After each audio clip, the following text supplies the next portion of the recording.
Here's my draft crush, Vega Ioane. He is clearly the best guard in the draft. Here's what they say about him on NFL.com. They give him a 6.4 grade, which means he will become a good starter within 2 years, according to NFL.com. And here's what they say about him. Prototypical guard for physical run scheme with thick limbs, a broad frame, and plus core strength. Ioane plays with excellent contact balance and technique on both base blocks and double teams. He uses his hips and hands for leverage and displacement when drive blocking. However, he lacks athleticism and foot quickness to operate effectively as a move blocker. He pass sets with good posture and firm punch and can anchor against power. That's good. Though quicker at a lighter weight in 2025, he will struggle with twitchy interior defenders who cross his face in the run game and attack his edges in protection. Despite scheme dependence, Ioane projects as an early starter with a high floor. Okay, so what you might think is, all right, well, he's a big guy. He's good in pass protection. He's strong. He can push people at the point of attack, but he's not really the mover that Kyle Shanahan likes on the offensive line. I would say that that's true. I think he generally likes more agile offensive linemen, particularly on the right side of the offensive line, like Dominic Pooney. On the left side, he's had guys who aren't that quick. Aaron Banks was not quick at all. When the Niners drafted Aaron Banks, people were like, why did they take him? He didn't fit the scheme at all. Because the left side of the offensive line is different. They run different scheme. They run different concepts to that side of the line. It's more the inside zone, powerful side of the line, which is why they had Banks, which is why they wanted Barch. They want a bigger guy on that side.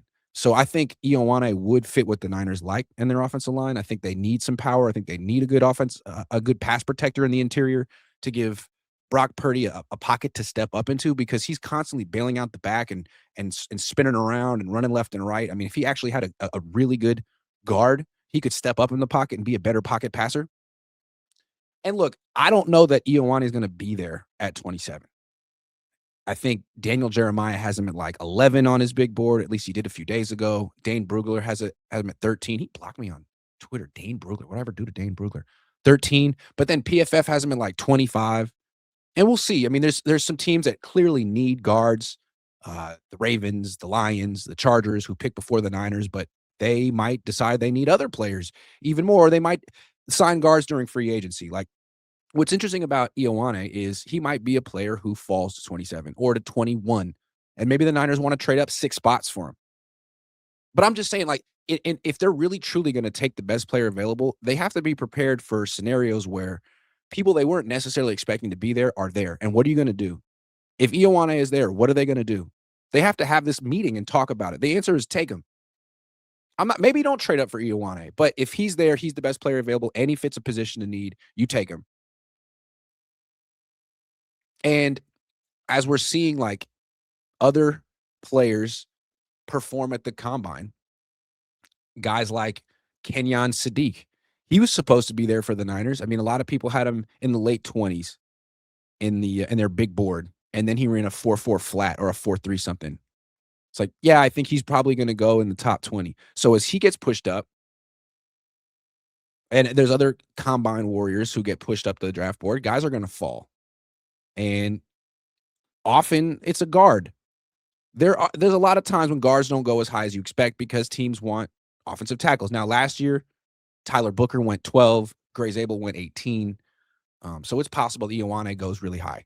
A lot of people think he's the best offensive lineman in the draft. But if he's there at 27, you got to take that pick. Got to make that play. Got to make that pick. That would be the person. I like him the most. Stop messing around. You don't need to have the best. You don't need to have 2 first-round picks at wide receiver. You don't. You want to have as many first-round picks in the trenches as possible. You have one at left tackle. It'd be nice to put one right next to him at left guard and actually give Trent Help some support at 38. So this is just one scenario. I know a lot of people think he won't be there at 27. I think there's a real chance he will be, and the Niners have to be prepared for it. So his name is, let me see. It's like a 5-syllable first name. I just call him Vega, but it's Ole Va Vega, Ioane. Oleva Vega Ioane, 6'4", 320 pounds, 33-inch arms. Yeah, he's what you freaking want. He could be their best offensive lineman soon. I mean, imagine having Ioane and Pune at guard. Ioane and Pune at guard. That'd be really good. Now you'd get a real center between them. You have a solid right tackle in McKivitz. You still have a very good left tackle, assuming you pay him. You could afford Ioane on a rookie deal with Trent Williams making $30 million a year. If they were to go get, see, to me, like if you don't get Ioane, what are you doing at left guard? Are you going to mess around at that position for the second season in a row? You could bring back Ben Barch, but that's not really an option. You could re-sign Spencer Burford, but he's not going to be cheap. I bet he gets $15 million a year. Jalen Moore did, because Spencer Burford proved that he can like play the position and stay healthy and be serviceable. So if you want a serviceable left guard, you can bring him back and pay a lot of money for him, or you could try to get better than serviceable. And the only way you do that is to pay almost Trent Williams money or to draft a guy. And if you don't take this guy, you take someone else in rounds 2 or 3, you might get it right. I just like to get the best one. Stop messing around. Make a real statement on the offensive line. The Niners have made it, like they keep saying you don't need to get the best offensive lineman. You need guys who score touchdowns. Man, bullshit. I disagree with that philosophy. The Seahawks just proved it wrong. You don't need 5 guys who are threats to score touchdowns on any given play. They had 1 wide receiver and 2 running backs that were real threats. And then one of the running backs went down and they were still fine. Kenneth Walker was a home run threat. JSN was a home run threat. Everyone else was just like Cooper Kupp, no. AJ Barner, no. Rashid Shaheed, yes, but like, will he catch 1 or 2 passes a game? They didn't draft him in round 1.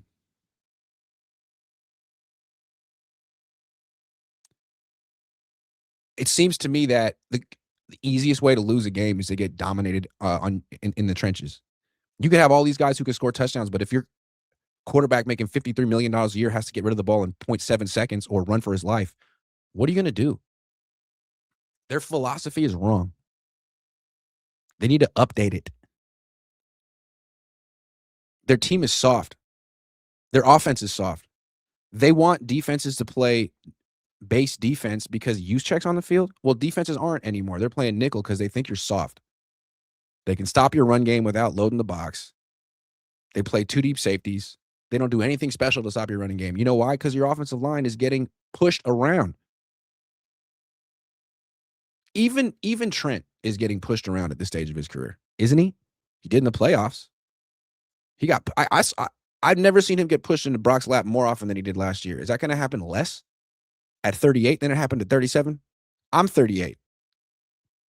I wouldn't bet on me in any type of athletic activity. I would get hurt. Which brings me back to my original point. Draft Ioane.